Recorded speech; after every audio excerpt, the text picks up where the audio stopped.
নির্বাচনের সময় দেশের পরিস্থিতি সব সময়ই থাকে উত্তাল, তবে এবার যেন একটু বেশি। জানিয়ে দিব হাতে আসা সর্বশেষ সকল বাংলা সংবাদ। প্রথমেই সংবাদ শিরোনাম। ব্রেকিং নিউজ, বিএনপির ২৮ নেতাকর্মী বহিষ্কার। এরপর জানিয়ে দিব জামাতের আমির নারীদের অপমান করেছেন বলেছেন রিজভী। এদিকে শেরপুরে জামাত নেতা হত্যা মামলায় বিএনপি প্রার্থী সহ ৪০ জনের আগাম জামিন।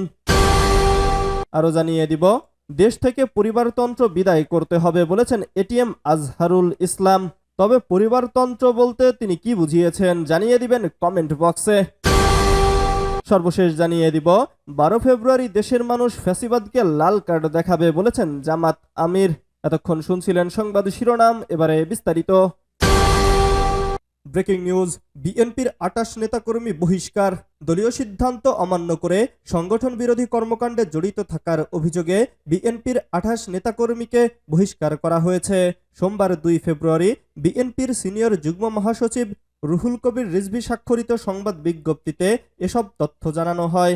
বহিষ্কৃত নেতারা হলেন নোয়াখালী জেলা বিএনপির সাবেক সদস্য খন্দকার আবুল কালাম, হাতিয়া পৌর বিএনপির সাবেক সভাপতি কাজী আব্দুর রহিম, সাবেক সাধারণ সম্পাদক আলাউদ্দিন আলো সহ আরও অনেকে।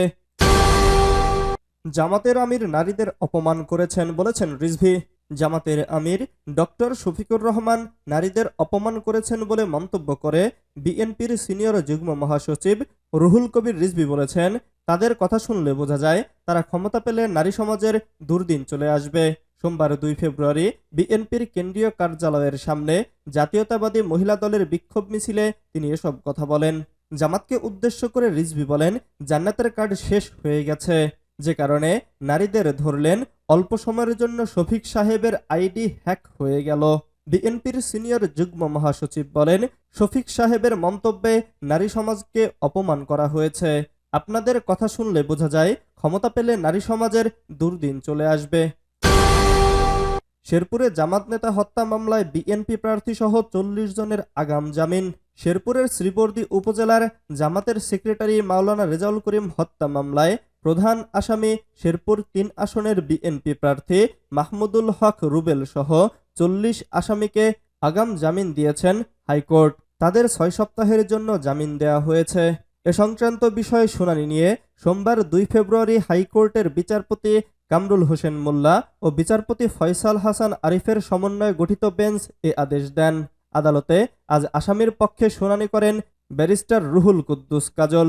এর আগে সোমবার ১ ফেব্রুয়ারি হাইকোর্টের সংশ্লিষ্ট শাখায় এই আবেদন করা হয় বলে নিশ্চিত করেছেন আইনজীবী ব্যারিস্টার মোহাম্মদ রুহুল কুদ্দুস কাজল।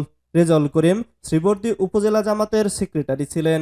তার নিহতের ঘটনায় শুক্রবার ৩০ জানুয়ারি রাতে ঝিনাইগাতি থানায় ৭৩৪ জনের বিরুদ্ধে মামলা করেন তার স্ত্রী মার্জিয়া। মামলায় ২৩৪ জনের নাম উল্লেখ ও ৫০০ জনকে অজ্ঞাত আসামি করা হয়। দেশ থেকে পরিবারতন্ত্র বিদায় করতে হবে বলেছেন এটিএম আজহারুল ইসলাম। তবে পরিবারতন্ত্র বলতে তিনি কি বুঝালেন? দেশ থেকে পরিবারতন্ত্র অবসান করতে হবে। এই পারিবারিক শাসন দিয়ে এদেশের জনগণের কোনো কল্যাণ হয়নি। বাংলাদেশ জামাতে ইসলামী নীলফামারী সদর শাখা আয়োজিত জনসভায় প্রধান অতিথির বক্তব্যে এসব কথা বলেন সংগঠনের নায়েবে আমির এটিএম আজহারুল ইসলাম।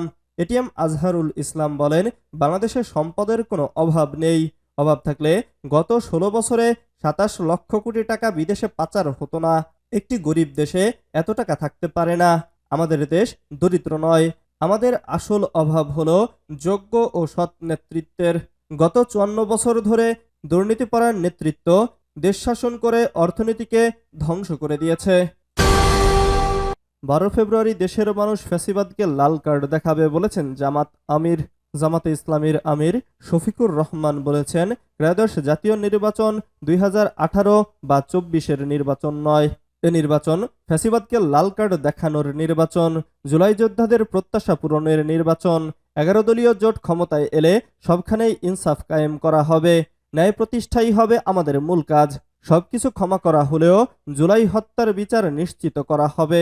সোমবার ২ ফেব্রুয়ারি দুপুরে কক্সবাজার শহরের বাহারছড়া গোল চত্বরের বীর মুক্তিযোদ্ধা মাঠে নির্বাচনী জনসভায় প্রধান অতিথির বক্তব্যে তিনি এসব কথা বলেন।